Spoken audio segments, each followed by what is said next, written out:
வாங்கம்மா உள்ளறக்க நம்ம Muthupettai fun YouTube சேனலில் இப்போ தான் முதல்ல நம்ம வீடியோ பார்க்குறீங்கன்னா மறக்காமல் நம்ம சேனலை சப்ஸ்கிரைப் பண்ணுங்கம்மா.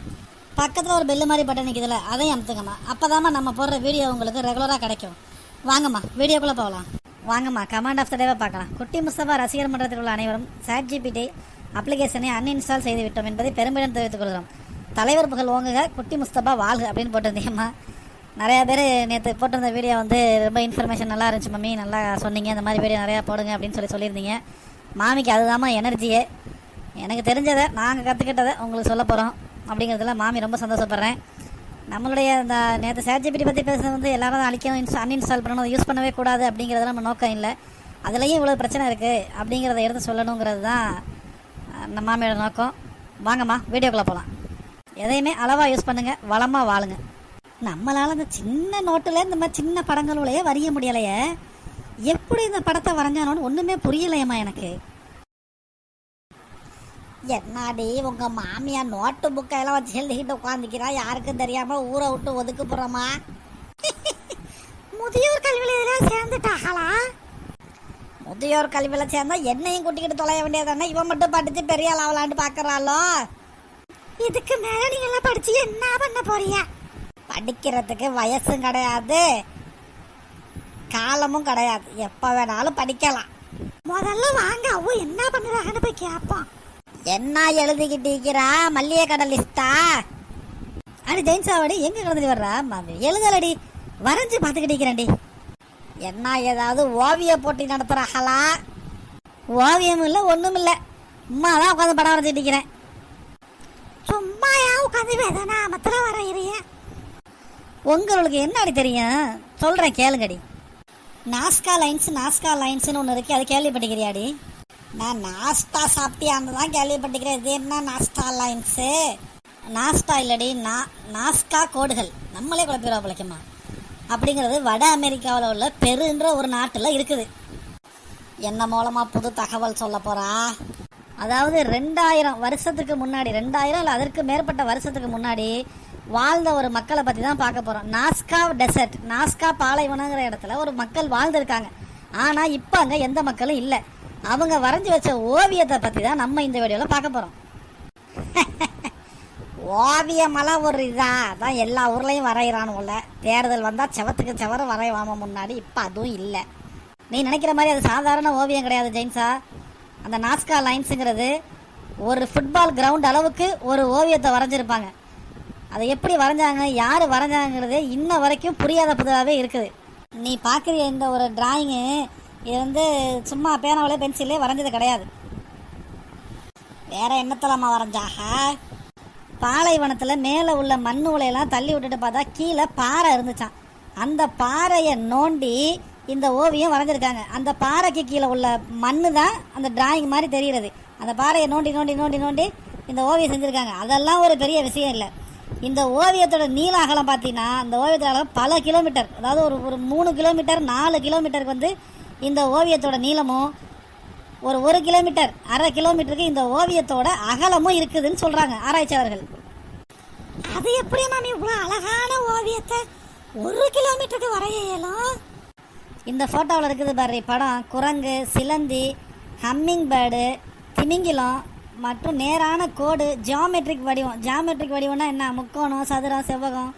இது எல்லாமே ஃப்ளைட்டில் இருந்து பார்த்தா மட்டும்தான் இந்த ஓவியம் முழுசாக தெரியும். தரையிலேருந்து பார்த்தா ஒன்றுமே தெரியாது. என்ன அவ்வளோ சொல்கிறா? ஃப்ளைட்டிலேருந்து தான் இதை பார்க்க முடியும்னா எப்படி 2000 வருஷத்துக்கு முன்னாடி இதை வரைஞ்சாக? அதுதாண்டி ஜெயின்ஸா இந்த ஓவியத்தோட பிரமிப்பு. 1930 ஃப்ளைட்டு கண்டுபிடிச்சி பறக்க ஆரம்பித்ததுக்கு அப்புறம் தான் இந்த மாதிரி ஓவியம் இருக்குங்கிறதே உலகத்துக்கே தெரிய வந்துச்சு. கீழே இந்த ஒரு நோட்டில் ஒரு டிராயிங் வரைஞ்சாலே ஒழுங்காக வராத, 1 கிலோமீட்டர் 1.5 கிலோமீட்டருக்கு எப்படி இவ்வளவு நேர்த்தியாக அழகாக இந்த ஓவியத்தை வரைஞ்சாங்க? ஓவியம்னா அது பெயிண்டை வச்சு வரைகிறது இல்லடி. இந்த பாலைவனத்தில் மேலே இருக்கிற அந்த பாறையை நோண்டினோடனே கீழே இருக்கிற மண் வெளியே வர ஆரம்பிச்சிருக்கு. அந்த மண் தான் இந்த டிராயிங் மாதிரி தெரிகிறது. அந்த மண்ணை, அந்த பாறையை நோண்டி நோண்டி நோண்டி இவ்வளோ பெரிய ஓவியம் வரைஞ்சிருக்காங்கிறது, இது மனுஷன் வரைஞ்சாங்களா இல்லை ஏலியன்ஸ் வரைஞ்சிச்சிங்களா அப்படிங்கிறதே இன்னும் யாருக்குமே தெரியாத ஒரு இன்னுமே அதை கண்டுபிடிச்சிக்கிட்டு இருக்காங்க. ஃப்ளைட்டில் தான் பார்த்து தெரிஞ்சுக்கிறணுண்டா, இதை எப்போ கண்டுபிடிச்சாக? 1500லே வந்து இதை வந்து இவ்வளோ பெரிய கோடு கோடாக இருக்கேன்னு சொல்லிட்டு அமெரிக்க ஆராய்ச்சியாளர்களை போய் பார்த்துருக்காங்க. ஆனால் அவங்களுக்கு ஒன்றும் புரியலை. 1920க்கு அப்புறம் ஏரோப்ளைன் கண்டுபிடிச்சதுக்கப்புறம் 1930ல் இருந்து இதை ஆராய்ச்சி பண்ணி ஆரம்பிச்சிட்டாங்க. போல் கோசாக் என்கிற ஒரு அமெரிக்காக்காரர் தான் இதை முதல்ல போய் கண்டுபிடிச்சிருக்காரு. அப்புறம் 1940லேருந்து 1990 வரைக்கும் ஜெர்மனி ஆராய்ச்சியாளர் மெரியா ரிச்சி என்கிற இதை மறுபடியும் மிச்சம் இருக்கிறத கண்டுபிடிச்சாரு. இந்த மாதிரி ஒவ்வொருத்தங்க போய் 100 150ன்னு சொல்லி அந்த ஓவியங்களை கண்டுபிடிச்சிருக்காங்க. இது வரைக்கும் மொத்தம் 1500 ஓவியங்கள் அங்கேருந்து கண்டுபிடிச்சிருக்காங்க, சின்னது பெருசாக. அதுலேயும் இதில் இருக்குது பாரு, குரங்கு, பல்லி, சிலந்தி, இதெல்லாம் வந்து என்னது ஒரு தெருவு சைஸுக்கு உள்ள ஓவியம். இதை வந்து ஏலியன்ஸ் தான் அந்த ஓவியங்கள்லாம் வரைஞ்சிச்சு அப்படின்னு சொல்கிறாங்க. ஆனாலும் இது ஏலியன்ஸ் தான் வரைஞ்சதா அப்படிங்கிறத ஒரு மனுஷ ஓவியமும் இதில் வரைஞ்சிருக்கு. அதை பார்த்துட்டு இது ஏலியன்ஸ் தான் வரைஞ்சிருக்கு அப்படின்னு சில பேர் சொல்கிறாங்க. சில பேர் அங்கே வாழ்ந்த மக்கள் மழை வேண்டியும் கடவுளை வழிபடுறதுக்கும் மற்றபடி வானியல் நிகழ்வுகளை அது பிரதிபலிக்கிற விதமாகவும் இந்த ஓவியங்களை வரைஞ்சாங்கன்னு சொல்கிறாங்க.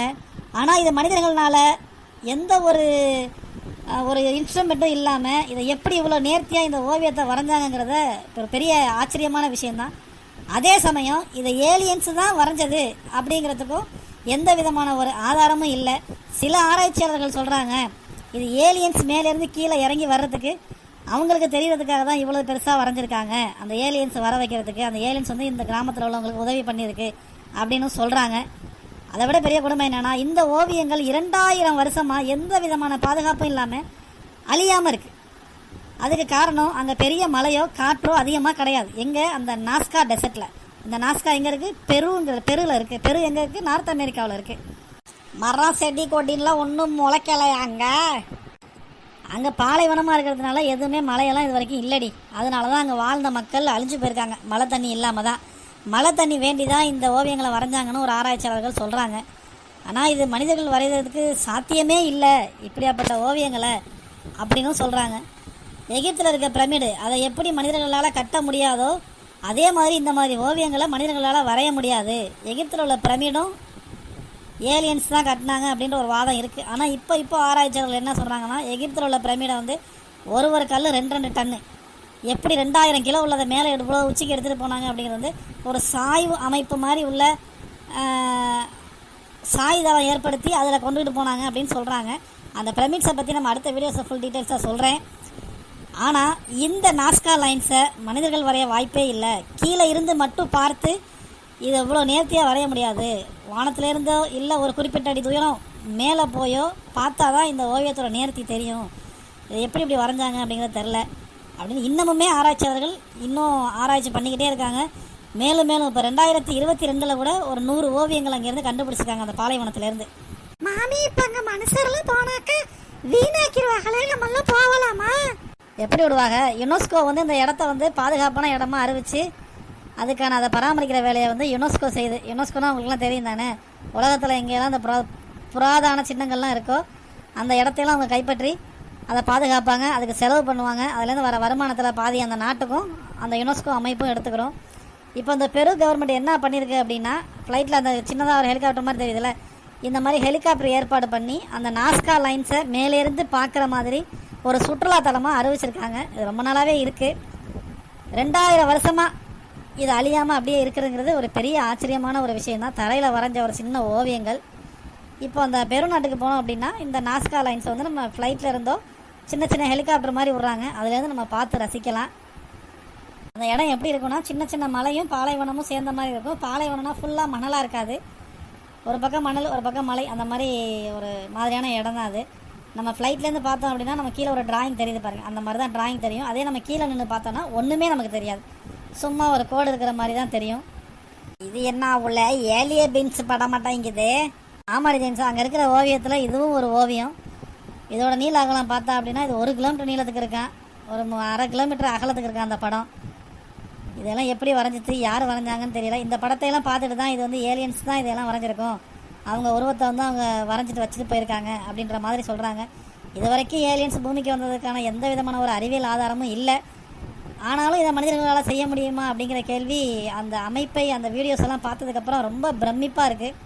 எந்த விதமான டெக்னாலஜியும் இல்லாத காலத்தில், இன்றைக்கி டெக்னாலஜி இருக்கிற காலத்திலேயே 1 கிலோமீட்டருக்கு ஒரு டிராயிங்ஸ்லாம் வரையணுங்கிறது ரொம்ப கஷ்டமான விஷயம். அப்போ எதுவுமே இல்லாமல், ஃப்ளைட் இல்லாமல், இது இல்லாமல், எதுவுமே இல்லாமல் எப்படி அவங்க இதை வரைஞ்சாங்க இவ்வளோ நேர்த்தியாக அப்படிங்கிறது ஆயிரக்கணக்கான கேள்விகளை உள்ளடக்கியிருக்கு. நம்ம இந்த இடத்தையெல்லாம் போய் பார்க்க முடியலை அப்படின்னாலும் அதை பற்றின விஷயங்களை நம்ம தெரிஞ்சுக்கிடுவோம் அப்படிங்கிறதுக்காக தான் மாமிக்கு இந்த வீடியோ போடணும்னு ரொம்ப நாள் உறுத்திக்கிட்டே இருந்துச்சு. சரின்ட்டு அதுக்காக உங்களுக்கு ஸ்டடி பண்ணிவிட்டு இந்த வீடியோ போட்டிருக்கேம்மா. இந்த மாதிரி விஷயத்தெல்லாம் நம்ம கேள்விப்படும் போது நமக்கே ஒரு ஆச்சரியமாக இருக்குது. அதையெல்லாம் பார்க்கணுன்னு தோணுது. அந்த காலத்தில் எப்படிலாம் வாழ்ந்துருக்காங்க, அவங்க என்ன பண்ணினாங்க, ஏது பண்ணினாங்க, எப்படி இதெல்லாம் வரைய சாத்தியமாக இருந்துச்சு அப்படிங்கிறத நம்ம நினச்சி பார்த்தாலே நமக்கு வந்து அதில் ஒரு பர்சன்ட்டு கூட நமக்கு ஆன்சர் கண்டுபிடிக்க முடியல. இருந்தாலும் இதெல்லாம் ஒரு ஆச்சரியமான விஷயங்கள் தான். 2000-3000 வருஷத்துக்கு முன்னாடி இது மாதிரிலாம் நடந்திருக்கு. இந்த மாதிரிலாம் மக்கள் வாழ்ந்துருக்காங்க அப்படின்னா அவங்க என்ன மனநிலையில் வாழ்ந்துருப்பாங்க, அவங்களுடைய வேலை என்னவாக இருந்திருக்கும், அந்த பாலைவனத்தில் அவங்க மழை இல்லாமல் எவ்வளோ கஷ்டப்பட்டிருப்பாங்க, கடைசியாக அவங்கெல்லாம் எப்படி அழிஞ்சு போயிருப்பாங்க அப்படிங்கிறத நினைக்கும் போது ரொம்ப மனசு வந்து குறுகுறுக்குது. இதையெல்லாம் அழியாமல் பாதுகாக்கணும், அப்படி உலகம் அழிகிற வரைக்கும் பாதுகாக்கணும் அப்படிங்கிறத நம்ம ஆசையும். அதுக்கான முயற்சிகள் அந்த நாட்டு அரசாங்கம் எடுத்துக்கிட்டு இருக்கு. நமக்கும் இந்த இடத்தையெல்லாம் போய் சுற்றி பார்க்குற வாய்ப்புகள் கிடைச்சா ரொம்ப நல்லாயிருக்கும். பெருநாட்டில் யாராவது இருந்தீங்கன்னா போய் பாருங்கள். சரிம்மா மாமி, அடுத்த இன்னும் ஒரு ஆச்சரியமான வீடியோவில் வந்து உங்களை சந்திக்கிறேன். தேங்க்ஸ் ஃபார் வாட்சிங் முத்துப்பேட்டை ஃபன் யூடியூப் சேனல். நம்ம சேனலை சப்ஸ்கிரைப் பண்ணாதவங்க சப்ஸ்கிரைப் பண்ணுங்கள், லைக் பண்ணுங்கள், ஷேர் பண்ணுங்கள், கமெண்ட் பண்ணுங்கள். இந்த மாதிரி வீடியோக்களை ஸ்கிப் பண்ணாமல் பாருங்கள். சந்தோஷமா.